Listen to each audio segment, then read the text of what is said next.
ਸਤਿ ਸ਼੍ਰੀ ਅਕਾਲ। ਤੁਸੀਂ ਵੇਖ ਰਹੇ ਹੋ ਟੀਵੀ ਪੰਜਾਬ ਤੇ ਮੈਂ ਹਾਂ ਤੁਹਾਡੇ ਨਾਲ ਇੰਦਰਪ੍ਰੀਤ ਕੌਰ ਸੰਗੇੜਾ। ਇਸ ਪ੍ਰੋਗਰਾਮ ਵਿੱਚ ਗੱਲਬਾਤ ਕਰਾਂਗੇ ਅਮਰੀਕਾ ਦੀਆਂ तमाम ਵੱਡੀਆਂ ਖਬਰਾਂ ਦੀ। ਸੋ ਨਜ਼ਰ ਮਾਰਦੇ ਹਾਂ ਅਮਰੀਕਾ ਤੋਂ ਕਿਹੜੀਆਂ ਖਬਰਾਂ ਅੱਜ ਦਾ ਦਿਨ ਖਾਸ ਸਾਹਮਣੇ ਆਈਆਂ ਨੇ। ਅਮਰੀਕਾ ਦੇ ਵਿੱਚ ਇਸ ਸਮੇਂ ਕਾਫੀ ਥਾਵਾਂ ਤੇ ਬਹੁਤ ਜ਼ਿਆਦਾ ਗਰਮੀ ਪੈ ਰਹੀ ਹੈ। ਕਈ ਥਾਵਾਂ ਤੇ ਤਾਪਮਾਨ 110 ਡਿਗਰੀ ਤੱਕ ਦਰਜ ਕੀਤਾ ਜਾ ਰਿਹਾ ਹੈ। ਮੌਜੂਦਾ ਸਮੇਂ ਕਈ ਮਿਲੀਅਨ ਲੋਕ ਇਸ ਸਮੇਂ ਹੀਟ ਅਲਰਟ ਦੇ ਅਧੀਨ ਦੱਸੇ ਜਾ ਰਹੇ ਨੇ। ਕਿਹੜੀ ਥਾਂ ਦੇ ਉੱਪਰ ਕੀ ਸਥਿਤੀ ਹੈ, ਕਿੱਥੇ ਕਿੰਨੇ ਮੌਸਮ ਦੇ ਬਾਰੇ ਕੀ ਜਾਣਕਾਰੀ ਸਾਹਮਣੇ ਆ ਰਹੀ ਹੈ, ਤੁਹਾਨੂੰ ਦੱਸਾਂਗੇ ਇਸ ਖਬਰ ਵਿੱਚ। ਅਮਰੀਕਾ ਦੇ ਕੁਝ ਹਿੱਸਿਆਂ ਵਿੱਚ ਗਰਮੀ ਘੱਟ ਹੋਣ ਦਾ ਨਾਮ ਨਹੀਂ ਲੈ ਰਹੀ। ਮੌਜੂਦਾ ਸਮੇਂ 100 ਮਿਲੀਅਨ ਦੇ ਕਰੀਬ ਹੀਟ ਅਲਰਟ ਅਧੀਨ ਹਨ। ਇੱਥੇ ਕਈ ਥਾਵਾਂ ਤੇ ਤਾਂ ਰਿਕਾਰਡ ਤੋੜ ਤਾਪਮਾਨ ਦਰਜ ਕੀਤਾ ਜਾ ਰਿਹਾ ਹੈ।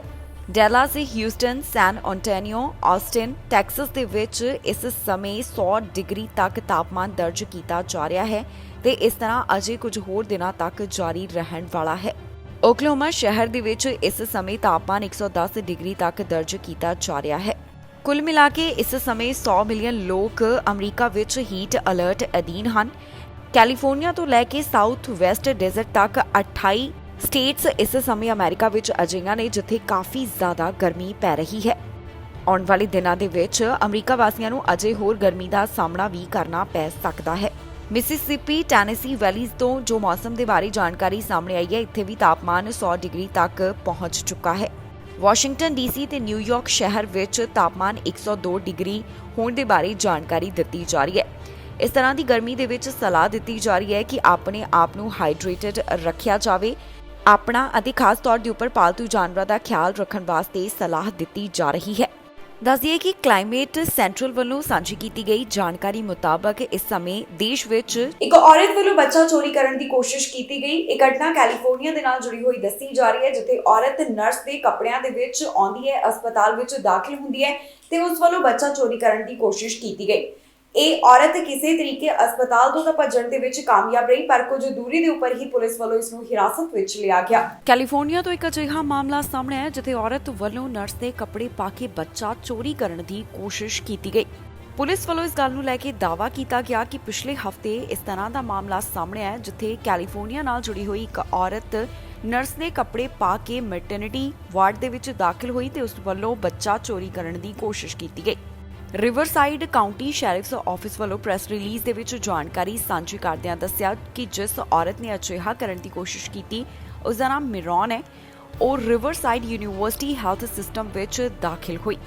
ਇਹ ਮਾਮਲਾ 14 ਜੁਲਾਈ ਨਾਲ ਜੁੜਿਆ ਹੋਇਆ ਦੱਸਿਆ ਜਾ ਰਿਹਾ ਹੈ। ਫਿਲਹਾਲ ਅਜੇ ਤੱਕ ਇਹ ਤਾਂ ਸਪਸ਼ਟ ਨਹੀਂ ਹੋ ਸਕਿਆ ਕਿ ਮਿਰੌਨ ਨੂੰ ਹਸਪਤਾਲ ਦਾ ਐਕਸੈਸ ਕਿਵੇਂ ਮਿਲਿਆ ਤੇ ਉਹ ਇੱਥੇ ਦਾਖਲ ਕਿਵੇਂ ਹੋ ਗਈ। ਜਿਸ ਔਰਤ ਵੱਲੋਂ ਅਜਿਹਾ ਕਰਨ ਦੀ ਕੋਸ਼ਿਸ਼ ਕੀਤੀ ਗਈ ਉਸ ਦੀ ਉਮਰ 23 ਸਾਲ ਦੇ ਕਰੀਬ ਹੈ। ਉਹ ਪੇਸ਼ੈਂਟ ਦੇ ਕਮਰੇ ਵਿੱਚ ਦਾਖਲ ਹੋਣ ਦੀ ਕੋਸ਼ਿਸ਼ ਕਰ ਰਹੀ ਸੀ ਤੇ ਉਸਨੇ ਆਪਣੇ ਆਪ ਨੂੰ ਨਰਸ ਦੇ ਤੌਰ ਤੇ ਪੇਸ਼ ਕੀਤਾ। ਪੁਲਿਸ ਦਾ ਕਹਿਣਾ ਹੈ ਕਿ ਮਿਰੌਨ ਹਸਪਤਾਲ ਵਿੱਚੋਂ ਭੱਜਣ ਵਿੱਚ ਕਾਮਯਾਬ ਰਹੀ, ਪਰ ਕੁਝ ਦੂਰੀ ਦੇ ਉੱਪਰ ਹੀ ਉਸ ਨੂੰ ਗ੍ਰਿਫਤਾਰ ਕਰ ਲਿਆ ਗਿਆ। ਪੁਲਿਸ ਇਸ ਸਾਰੇ ਮਾਮਲੇ ਦੀ ਜਾਂਚ ਪੜਤਾਲ ਕਰ ਰਹੀ ਹੈ। ਅਜੇ ਉਹਨਾਂ ਵੱਲੋਂ ਇਸ ਬਾਰੇ ਹੋਰ ਬਹੁਤੀ ਜਾਣਕਾਰੀ ਸਾਂਝੀ ਨਹੀਂ ਕੀਤੀ ਗਈ। ਉਹਨਾਂ ਵੱਲੋਂ ਇਹ ਪਤਾ ਲਗਾਉਣ ਦੀ ਕੋਸ਼ਿਸ਼ ਕੀਤੀ ਜਾ ਰਹੀ ਹੈ ਕਿ ਇਸ ਵੱਲੋਂ ਹਸਪਤਾਲ ਵਿੱਚ ਦਾਖਲਾ ਕਿਵੇਂ ਲਿਆ ਗਿਆ। ਕਲਾਈਮੇਟ ਕ੍ਰਾਈਸਿਸ ਦੇ ਬਾਰੇ ਰਾਸ਼ਟਰਪਤੀ ਜੋ ਬਾਈਡਨ ਵੱਲੋਂ ਅੱਜ ਇੱਕ ਵੱਡਾ ਐਲਾਨ ਕੀਤਾ। ਉਹਨਾਂ ਵੱਲੋਂ ਫੰਡਿੰਗ ਦੇ ਬਾਰੇ ਜਾਣਕਾਰੀ ਦਿੱਤੀ ਗਈ। ਮੌਜੂਦਾ ਸਮੇਂ ਜੋ ਮੌਸਮ ਸੰਬੰਧੀ ਚੁਣੌਤੀਆਂ ਦਾ ਸਾਹਮਣਾ ਕਰਨਾ ਪੈ ਰਿਹਾ ਹੈ, ਉਸ ਦੇ ਵਾਸਤੇ ਇਹ ਫੰਡਿੰਗ ਜਿਹੜੀ ਹੈ ਉਹਨਾਂ ਵੱਲੋਂ ਦੱਸੀ ਜਾ ਰਹੀ ਹੈ। ਅਮਰੀਕਾ ਦੇ ਰਾਸ਼ਟਰਪਤੀ ਜੋ ਬਾਈਡਨ ਵੱਲੋਂ ਕਲਾਈਮੇਟ ਕ੍ਰਾਈਸਿਸ ਨੂੰ ਲੈ ਕੇ ਇੱਕ ਵੱਡਾ ਐਲਾਨ ਕੀਤਾ ਗਿਆ। ਉਹਨਾਂ ਵੱਲੋਂ ਕਲਾਈਮੇਟ ਚੇਂਜ ਨੂੰ ਇੱਕ ਐਮਰਜੈਂਸੀ ਕਰਾਰ ਦਿੱਤਾ ਗਿਆ ਹੈ। ਰਾਸ਼ਟਰਪਤੀ ਜੋ ਬਾਈਡਨ ਵੱਲੋਂ ਫੈਡਰਲ ਫੰਡਿੰਗ ਦਾ ਐਲਾਨ ਕੀਤਾ ਗਿਆ। ਉਹਨਾਂ ਵੱਲੋਂ $2.3 ਬਿਲੀਅਨ ਦੀ federal emergency management agency building resilient infrastructure and communities programme 2022 ਦੇ ਬਾਰੇ ਜਾਣਕਾਰੀ ਸਾਂਝੀ ਕੀਤੀ। ਇਸ ਫੰਡਿੰਗ ਦਾ ਮਕਸਦ ਹੋਵੇਗਾ ਕਿ ਜਿਹੜੀਆਂ ਇਸ ਸਮੇਂ ਮੌਸਮ ਸੰਬੰਧੀ ਚੁਣੌਤੀਆਂ ਆ ਰਹੀਆਂ ਨੇ ਉਹਨਾਂ ਨਾਲ ਨਜਿੱਠਿਆ ਜਾਵੇ। ਇਸ ਬਾਰੇ ਵਾਈਟ ਹਾਊਸ ਵੱਲੋਂ ਜਾਣਕਾਰੀ ਸਾਂਝੀ ਕੀਤੀ ਗਈ। ਇਸ ਤੋਂ ਇਲਾਵਾ ਰਾਸ਼ਟਰਪਤੀ ਜੋ ਬਾਈਡਨ ਦਾ ਕੀ ਕਹਿਣਾ ਹੈ, ਆਓ ਤੁਹਾਨੂੰ ਸੁਣਾਉਂਦੇ ਹਾਂ। As President, I have a responsibility to act with urgency and resolve when our nation faces clear and present dangers. And that's what climate change is about. It is literally, not figuratively, a clear and present danger. The health of our citizens and our communities is literally at stake. The UN's leading international climate scientists call the latest climate report nothing less than, quote, code red for humanity. Let me say it again. code red for humanity. It's not a group of political officials, elected officials. These are the scientists. We see it here in America, in red states and blue states. Extreme weather events costing $145 billion. $145 billion in damages just last year. More powerful and destructive hurricanes and tornadoes. I've flown over the vast majority of them out west and down in Louisiana, all across America. It's amazing to see. Ravaging 100-year-old droughts occurring every few years instead of every 100 years. Wildfires out west that have burned and destroyed more than 5 million acres. Everything in its path. That is more land than the entire state of New Jersey from New York down to the tip of Delaware. It's amazing. 5 million acres. Our national security is at stake as well.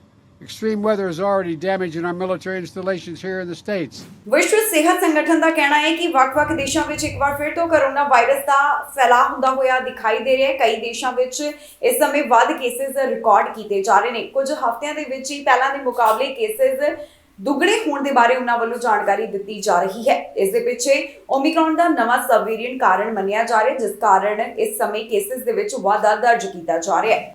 ਪਹਿਲਾਂ ਦੇ ਮੁਕਾਬਲੇ corona virus ਦੇ ਮਾਮਲੇ ਵਿਸ਼ਵ ਵਿੱਚ ਵਾਧੇ ਹੋਏ ਦਿਖਾਈ ਦੇ ਰਹੇ ਨੇ। WHO ਵੱਲੋਂ ਇਸ ਬਾਰੇ ਤਾਜ਼ਾ ਜਾਣਕਾਰੀ ਸਾਂਝੀ ਕੀਤੀ ਗਈ, ਜਿੱਥੇ ਉਹਨਾਂ ਦੱਸਿਆ ਕਿ ਵੱਖ-ਵੱਖ ਦੇਸ਼ਾਂ ਵਿੱਚ ਇੱਕ ਵਾਰ ਫਿਰ ਤੋਂ ਕੋਰੋਨਾ ਵਾਇਰਸ ਦਾ ਫੈਲਾਅ ਹੁੰਦਾ ਹੋਇਆ ਦਿਖਾਈ ਦੇ ਰਿਹਾ ਹੈ। 6 ਹਫ਼ਤਿਆਂ ਦੇ ਵਿੱਚ ਹੀ ਪਹਿਲਾਂ ਦੇ ਮੁਕਾਬਲੇ ਕੇਸਿਸ ਦੀ ਗਿਣਤੀ ਦੁੱਗਣੀ ਹੋ ਗਈ ਦੱਸੀ ਜਾ ਰਹੀ ਹੈ। ਜੀ ਹਾਂ, ਵਿਸ਼ਵ ਸਿਹਤ ਸੰਗਠਨ ਵੱਲੋਂ ਹੁਣ ਕੋਰੋਨਾ ਵਾਇਰਸ ਦੇ ਹਾਲਾਤਾਂ ਬਾਰੇ ਤਾਜ਼ਾ ਜਾਣਕਾਰੀ ਦਿੱਤੀ ਗਈ। ਉਹਨਾਂ ਦੱਸਿਆ ਕਿ ਓਮਿਕਰੌਨ ਦਾ ਜਿਹੜਾ ਨਵਾਂ ਸਬ ਵੇਰੀਐਂਟ ਸਾਹਮਣੇ ਆਇਆ, ਉਸ ਕਾਰਨ ਇੱਕ ਵਾਰ ਫਿਰ ਤੋਂ ਕੋਰੋਨਾ ਵਾਇਰਸ ਦੇ ਮਾਮਲੇ ਪਹਿਲਾਂ ਦੇ ਮੁਕਾਬਲੇ ਜ਼ਿਆਦਾ ਦਰਜ ਕੀਤੇ ਜਾ ਰਹੇ ਹਨ। ਅਜਿਹਾ ਇੱਕ ਜਾਂ ਫਿਰ 2 ਦੇਸ਼ਾਂ ਦੇ ਵਿੱਚ ਨਹੀਂ, ਬਲਕਿ ਕਈ ਦੇਸ਼ਾਂ ਦੇ ਵਿੱਚ ਦੇਖਣ ਨੂੰ ਮਿਲ ਰਿਹਾ ਹੈ। ਵਿਸ਼ਵ ਸਿਹਤ ਸੰਗਠਨ ਵੱਲੋਂ ਇਸ ਨਵੇਂ ਸਬ ਵੇਰੀਐਂਟ ਦੇ ਬਾਰੇ ਜਾਣਕਾਰੀ ਸਾਂਝੀ ਕਰਦਿਆਂ ਦੱਸਿਆ ਕਿ ਇਹ ਤੇਜ਼ੀ ਨਾਲ ਫੈਲਣ ਵਾਲਾ ਵੇਰੀਐਂਟ ਹੈ, ਜਿਸ ਕਾਰਨ ਪਹਿਲਾਂ ਦੇ ਮੁਕਾਬਲੇ ਕੇਸਿਸ ਵੱਧ ਦਰਜ ਕੀਤੇ ਜਾ ਰਹੇ ਨੇ। ਹੁਣ ਇਹਨਾਂ ਵੱਧ ਰਹੇ ਮਾਮਲਿਆਂ ਨੂੰ ਧਿਆਨ ਵਿੱਚ ਰੱਖਦਿਆਂ ਹੀ ਉਹਨਾਂ ਵੱਲੋਂ ਚਿੰਤਾ ਦਾ ਪ੍ਰਗਟਾਵਾ ਕੀਤਾ ਗਿਆ। ਦੱਸ ਦਈਏ ਕਿ ਕੈਨੇਡਾ, ਅਮਰੀਕਾ ਵਿੱਚ ਵੀ ਪਹਿਲਾਂ ਦੇ ਮੁਕਾਬਲੇ ਕੇਸਿਸ ਵੱਧ ਦਰਜ ਕੀਤੇ ਜਾ ਰਹੇ ਨੇ। ਕੈਨੇਡਾ ਵੱਲੋਂ ਪਿਛਲੇ ਦਿਨੀ ਜੋ ਇੱਕ ਯਾਤਰੀਆਂ ਨੂੰ ਰਾਹਤ ਦਿੱਤੀ ਗਈ ਸੀ, ਉਸ ਨੂੰ ਵਾਪਸ ਲਿਆ ਗਿਆ। ਦਰਅਸਲ ਫੈਡਰਲ ਸਰਕਾਰ ਵੱਲੋਂ ਕੁਝ ਸਮਾਂ ਪਹਿਲਾਂ ਐਲਾਨ ਕੀਤਾ ਗਿਆ ਸੀ ਕਿ ਜਿਹੜੇ ਵੈਕਸੀਨੇਟਡ ਯਾਤਰੀ ਕੈਨੇਡਾ ਵਿੱਚ ਆਉਣਗੇ, ਉਹਨਾਂ ਦੀ 에ਅਰਪੋਰਟ ਦੇ ਉੱਪਰ ਰੈਂਡਮ ਟੈਸਟਿੰਗ ਨਹੀਂ ਹੋਵੇਗੀ। ਇਸ ਦੇ ਉੱਪਰ ਕੁਝ ਸਮੇਂ ਲਈ ਰੋਕ ਲਗਾਈ ਗਈ। ਪਰ ਹੁਣ ਕੱਲ੍ਹ ਤੋਂ ਜਿਹੜੇ ਯਾਤਰੀ ਕੈਨੇਡਾ ਵਿੱਚ ਦਾਖਲ ਹੋ ਰਹੇ ਨੇ, ਚਾਹੇ ਉਹਨਾਂ ਵੱਲੋਂ ਕੋਵਿਡ-19 ਵੈਕਸੀਨ ਹਾਸਿਲ ਕੀਤੀ ਗਈ ਹੈ, ਉਹਨਾਂ ਨੂੰ ਰੈਂਡਮ ਟੈਸਟਿੰਗ ਵਿੱਚੋਂ ਲੰਘਣਾ ਪੈ ਰਿਹਾ ਹੈ। ਫੈਡਰਲ ਸਰਕਾਰ ਵੱਲੋਂ ਇਸ ਬਾਰੇ ਬੋਲਦਿਆਂ ਕਿਹਾ ਕਿ ਜੋ ਇੱਕ ਵਾਰ ਫਿਰ ਤੋਂ ਕੋਰੋਨਾ ਦੇ ਮਾਮਲੇ ਵੱਧ ਹੋਏ ਨੇ, ਉਸ ਨੂੰ ਧਿਆਨ ਵਿੱਚ ਰੱਖਦਿਆਂ ਹੀ ਸਰਕਾਰ ਵੱਲੋਂ ਇਹ ਕਦਮ ਚੁੱਕਿਆ ਜਾ ਰਿਹਾ ਹੈ ਤਾਂ ਕਿ ਵਾਇਰਸ ਦੇ ਫੈਲਾਅ ਨੂੰ ਰੋਕਿਆ ਜਾ ਸਕੇ।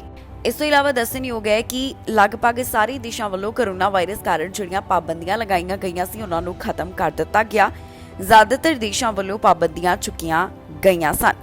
ਹੁਣ तमाम लोगों को यही अपील की जा रही है कि वो कोविड-19 वैक्सीन का दूसरा बूस्टर डोज यानी कि चौथा टीका हासिल करन ताकि इस वायरस के फैलाव को घट किया जा सके। There are many sublineages of the Omicron variant, most notably BA.5, which is the most transmissible variant detected yet. We have said consistently that this virus will continue to evolve, and we must be ready for whatever it throws at us. That could be a new version of the variants we already know, or something completely new. We know that for any future variant to become widespread, it must be more transmissible than previous variants, but we can't know how deadly it will be. So all countries must be ready. Countries that have dismantled some parts of their pandemic response systems are taking a huge risk. All countries have gaps. Now is the time when hospitals are not full for all countries to address those gaps in surveillance, immunity, workforce, supplies, and resilience. We will see continued waves of infection, but we need not see continued waves of hospitalization and death. We have the tools to save lives. Vaccines, tests, therapeutics, and public health tools. America the vice president Kamla Harris ਵੱਲੋਂ ਖਾਸ ਸੁਨੇਹਾ ਦਿੱਤਾ ਗਿਆ। ਉਹਨਾਂ ਵੱਲੋਂ ਦੱਸਿਆ ਗਿਆ ਕਿ ਰਾਸ਼ਟਰਪਤੀ ਦੇ ਨਾਲ ਮਿਲ ਕੇ ਉਹਨਾਂ ਵੱਲੋਂ ਕਿਹੜਾ ਕੰਮ ਕੀਤਾ ਜਾ ਰਿਹਾ ਤਾਂ ਕਿ ਅਮਰੀਕਾ ਵਾਸੀਆਂ ਨੂੰ ਇੱਕ ਬਿਹਤਰ ਭਵਿੱਖ ਦਿੱਤਾ ਜਾਵੇ। ਕਮਲਾ ਹੈਰਿਸ ਦਾ ਕੀ ਕਹਿਣਾ ਹੈ, ਆਓ ਤੁਹਾਨੂੰ ਸੁਣਾਉਂਦੇ ਹਾਂ। ਅਮਰੀਕਾ ਦੀ ਵਾਈਸ ਪ੍ਰੈਜ਼ੀਡੈਂਟ ਕਮਲਾ ਹੈਰਿਸ ਵੱਲੋਂ ਇੱਕ ਖਾਸ ਵੀਡੀਓ ਜਾਰੀ ਕੀਤੀ ਗਈ, ਜਿਸ ਵਿੱਚ ਉਹਨਾਂ ਦੱਸਿਆ ਕਿ ਰਾਸ਼ਟਰਪਤੀ ਜੋ ਬਾਈਡਨ ਅਤੇ ਉਹਨਾਂ ਵੱਲੋਂ ਮਿਲ ਕੇ ਕਿਹੜਾ ਕੰਮ ਕੀਤਾ ਜਾ ਰਿਹਾ ਹੈ ਤਾਂ ਕਿ ਅਮਰੀਕਾ ਵਾਸੀਆਂ ਦੀ ਭਲਾਈ ਕੀਤੀ ਜਾ ਸਕੇ। ਕਮਲਾ ਹੈਰਿਸ ਦਾ ਕਹਿਣਾ ਹੈ ਕਿ ਉਹਨਾਂ ਵੱਲੋਂ ਰਾਸ਼ਟਰਪਤੀ ਨਾਲ ਮਿਲ ਕੇ ਅਜਿਹੀਆਂ ਚੀਜ਼ਾਂ ਨੂੰ ਲੈ ਕੇ ਕੰਮ ਕੀਤਾ ਜਾ ਰਿਹਾ ਹੈ ਤਾਂ ਕਿ ਜਿਹੜੇ ਪਰਿਵਾਰ ਨੇ ਉਹਨਾਂ ਨੂੰ ਮਦਦ ਮਿਲਦੀ ਰਹੇ। ਕਮਲਾ ਹੈਰਿਸ ਵੱਲੋਂ ਇਸ ਦੀ ਵੀਡੀਓ ਸੋਸ਼ਲ ਮੀਡੀਆ ਉੱਪਰ ਸਾਂਝੀ ਕੀਤੀ ਗਈ, ਜਿੱਥੇ ਉਹਨਾਂ ਨੇ ਆਪਣੇ ਵਿਚਾਰ ਦੱਸੇ ਨੇ। ਕੀ ਕਹਿਣਾ ਹੈ ਵਾਈਸ ਪ੍ਰੈਜ਼ੀਡੈਂਟ ਕਮਲਾ ਹੈਰਿਸ ਦਾ, ਆਓ ਤੁਹਾਨੂੰ ਸੁਣਾਉਂਦੇ ਹਾਂ ਉਹਨਾਂ ਦੀ ਹੀ ਜ਼ੁਬਾਨੀ। Fighting inflation is one of our administration's top economic priorities, which is why we have taken action to lower the cost of living for Americans, millions of Americans. We are releasing 1 million barrels of oil a day from the Strategic Petroleum Reserve to lower prices at the pump. We have reduced high-speed internet bills for millions of Americans. And we passed a tax cut to give working families up to $8,000 a year, which means giving folks more room in their budgets to buy food, medication, and school supplies for their children. President Joe Biden and I are always fighting to make sure that working families can get ahead and stay ahead. And that is why we continue to call on Congress to pass legislation to lower the price of prescription drugs, of health care, and the other everyday essentials that will meet the needs of American families. ਇਹ ਸਨ ਕੁਝ ਖਬਰਾਂ ਜਿਹੜੀਆਂ ਅੱਜ ਦੇ ਦਿਨ America ਤੋਂ ਸਾਹਮਣੇ ਆਈਆਂ। ਬਾਕੀ ਖਬਰਾਂ ਲਈ ਤੁਸੀਂ ਬਣੇ ਰਹੋ ਟੀਵੀ ਪੰਜਾਬ ਨਾਲ। ਫਿਲਹਾਲ ਮੈਨੂੰ ਇੰਦਰਪ੍ਰੀਤ ਕੌਰ ਸੰਗੇੜਾ ਨੂੰ ਦਿਓ ਇਜਾਜ਼ਤ।